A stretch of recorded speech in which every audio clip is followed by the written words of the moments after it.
and collectively demand for truth, accountability, and justice. Yes, against the state, because the people who stole from this residence in the morning were officers of the state.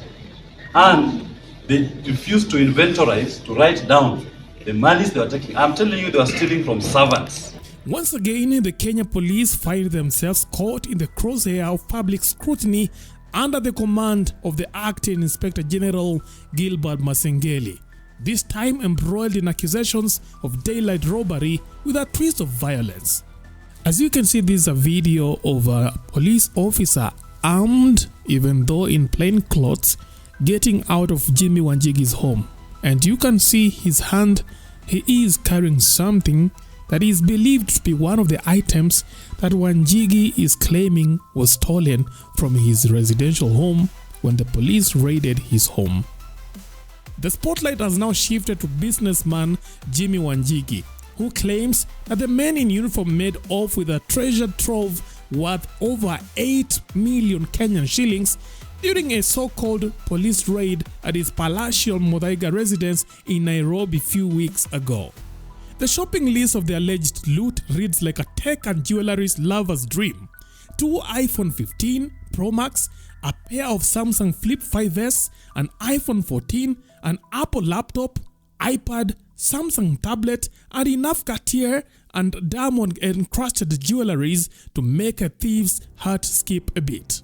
With diamond earrings worth over 2 million Kenyan shillings and luxury rings that could blind an eye, it is no wonder Jimmy Wanjigi is demanding the return of every glimmering bauble. Among the glittering treasures allegedly snatched were Cartier's hoop love earrings in rose gold, an Elias Baguette diamond ring, and the piece de resistance, a Patek Philippe Calatrava watch worth 1.29 million Kenyan shillings. Even Apple AirPods Max and vintage Casio watch found their ways on the police grab bag list, apparently too irresistible for Kenya's finest. Now, Jimmy Wanjigi is taking no prisoners. He has filed a lawsuit against Acting Inspector General of Police Gilbert Masengeli and DCI boss Amin Mohamed Ibrahim, demanding the return of his opulent possessions worth 8.5 million Kenyan shillings worth of personal luxuries. Yes, against the state, because the people who stole from this residence in the morning were officers of the state. And they refused to inventorize, to write down the monies they were taking. I'm telling you, they were stealing from servants who are working in this home. These are people who are trying to make a living. The little that they have in their wallets was being taken out, and the officers were going with. Even their watches were being taken. Anything that was deemed to be of value was taken out of everybody. From the man at the gate to the old lady, Mrs. Maina Wanjigi herself, who has been staying here, was robbed of her money and her watch. Maina Wanjigi Jr. was robbed. They took away his watches and his jewelry.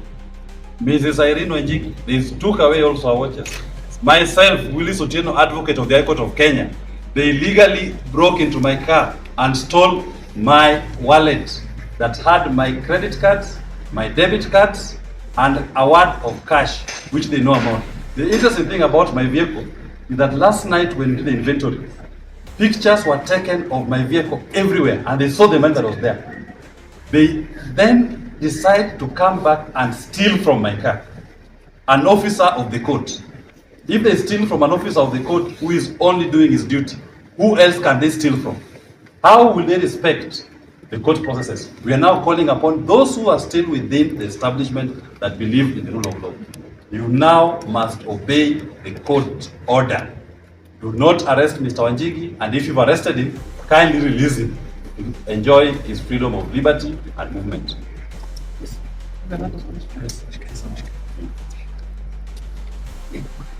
Now, the drama comes after Wanjigi's previous battle with the state, where he was accused of holding unlicensed firearms in his home. Allegations that Ruto's government seemed all too eager to hurl his way. Though Wanjigi had a brief respite after the court set him free, it seems his fight against the state's impunity has only just begun.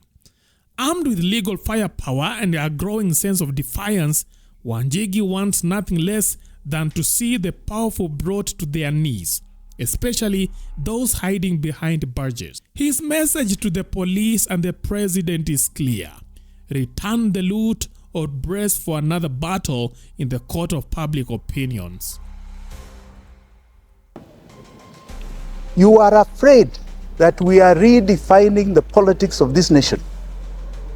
We are moving away from a myopic tribe and region. Your useless kutenga and lies. We have now moved to the realm of the truth and issue-oriented politics, based primarily today on the economy of Kenya. Debate me on the economy. Don't try and create criminality in your muck. I'm not going to join your pigsty. It is a pigsty. William Ruto, know today I am coming for you because I believe Ruto must go. Asante sana.